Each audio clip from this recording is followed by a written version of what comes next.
मैं colonel Sophia Qureshi और मेरे साथ विंग कमांडर व्योमिका सिंह आज आपको 6 से 7 मई 2025 की रात रात 1:05 से 1:30 के बीच भारतीय सशस्त्र बलों द्वारा अंजाम दिए गए ऑपरेशन सिंदूर के बारे में जानकारी देंगे। ऑपरेशन सिंदूर 22 अप्रैल को पहलगाम में हुए विभत्स आतंकवादी हमले के शिकार मासूम नागरिकों व उनके परिवारों को न्याय देने के लिए लॉन्च किया गया था। इस कार्रवाई में 9 टेररिस्ट कैंप्स को टारगेट किया गया और पूरी तरह से इसे बर्बाद किया गया। पाकिस्तान में पिछले 3 दशकों से टेरर इंफ्रास्ट्रक्चर का निर्माण हो रहा है।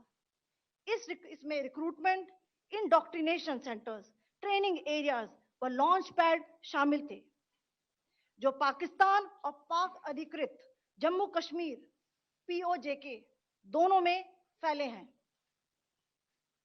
Operation Sindoor was launched by Indian Armed Forces to deliver justice to the victims of Pahalgam terror attack and their families. 9 terrorist camps were targeted and successfully destroyed. Over the last 3 decades, Pakistan has systematically built terror infrastructure. It is a complex web of recruitment and indoctrination centers, training areas for initial and refresher courses, and launch pads for handlers. These camps are located both in Pakistan as well as Pakistan occupied Jammu and Kashmir areas.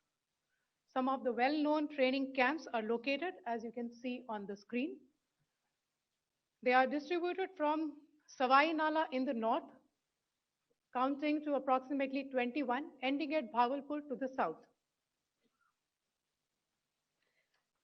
इन लक्ष्यों का चयन विश्वसनीय intelligence सूचनाओं के आधार पर हुआ ताकि आतंक गतिविधियों की रीढ़ तोड़ी जा सके, और यह खास ध्यान दिया गया कि निर्दोष नागरिकों और सिविलियन इंस्टॉलेशन को नुकसान न पहुंचे।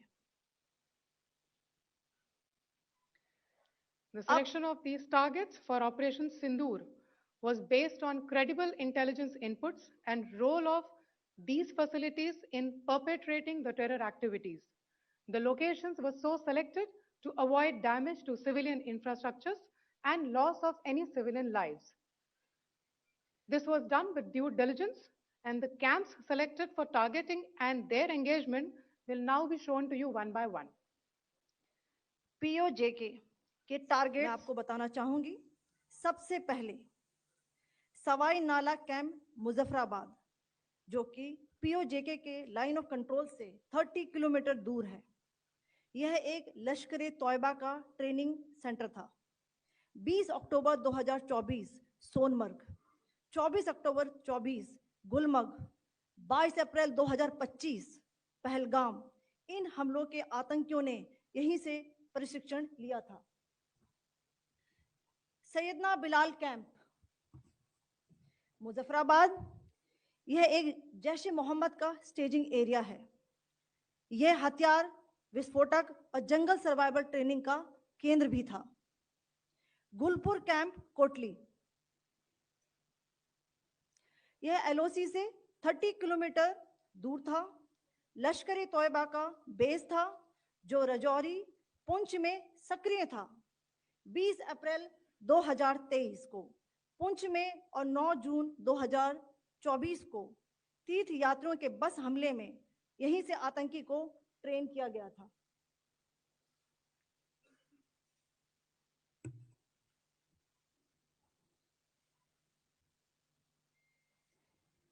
बरनाला कैंप बिंबर, ये एलओसी से 9 किलोमीटर दूर है। यहां पर हथियार, हैंडलिंग, आईईडी व जंगल सर्वाइवल का प्रशिक्षण केंद्र था। अब्बास कैंप कोटली,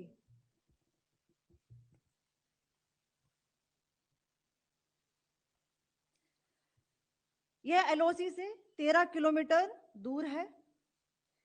लश्कर तौयबा का फिदाइन यहां तैयार होता था। इसकी कैपेसिटी 15 टेररिस्ट को ट्रेन करने की थी।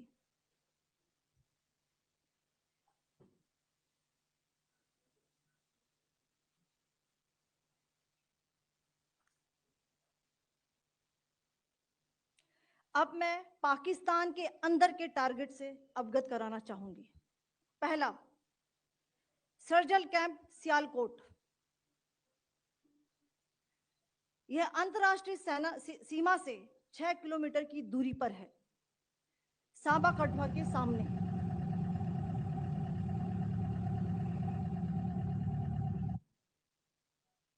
मार्च 2025 में जम्मू एंड कश्मीर पुलिस के 4 जवानों की जो हत्या की गई थी, उन आतंकवादियों को इसी जगह पर ट्रेन किया गया था।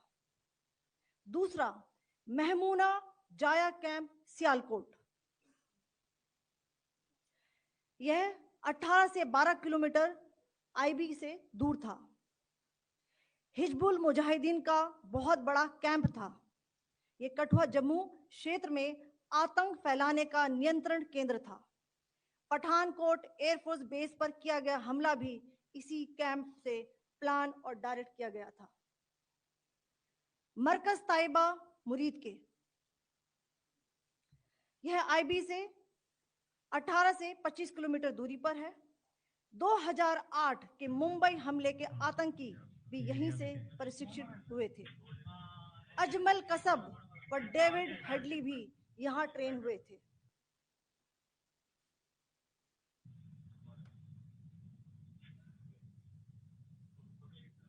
आगे दूसरा आया।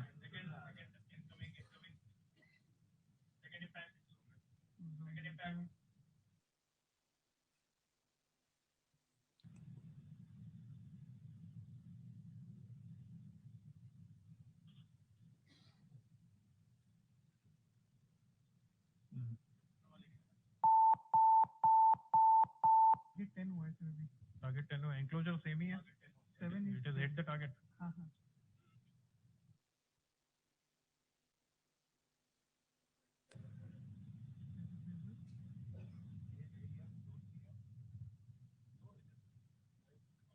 तीसरा आ गया सर, इनफैक्ट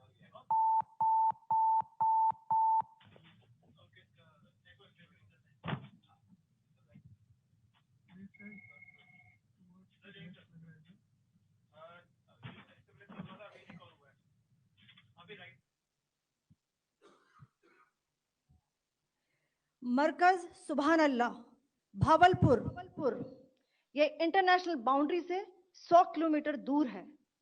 जैश ए मोहम्मद का मुख्यालय था। यहां पर रिक्रूटमेंट, ट्रेनिंग व इंडोक्ट्रिनेशन का केंद्र भी था। शीर्ष आतंकी अक्सर यहां आते थे। मैं आप सबको बताना चाहती हूं कि किसी भी सैन्य ठिकाने का निशाना नहीं बनाया गया और अभी तक किसी तरह की नागरिक क्षति की रिपोर्ट नहीं है। धन्यवाद। जय Hind. The strike on the terror camps were undertaken through precision capability, as shown to you. A niche technology weapons with careful selection of warheads was ensured so that there will be no collateral damage. The point of impact in each of the target was a specific building or a group of buildings. All the targets were neutralized with clinical efficiency, and the results reiterate the professionalism of the Indian Armed Forces in the planning and execution of their operations. No military establishments were targeted. India has demonstrated considerable restraint in its response. However, it must be said that the Indian Armed Forces are fully prepared to respond to Pakistani misadventures, if any, that will escalate the situation. Jai Hind, and thank you very much.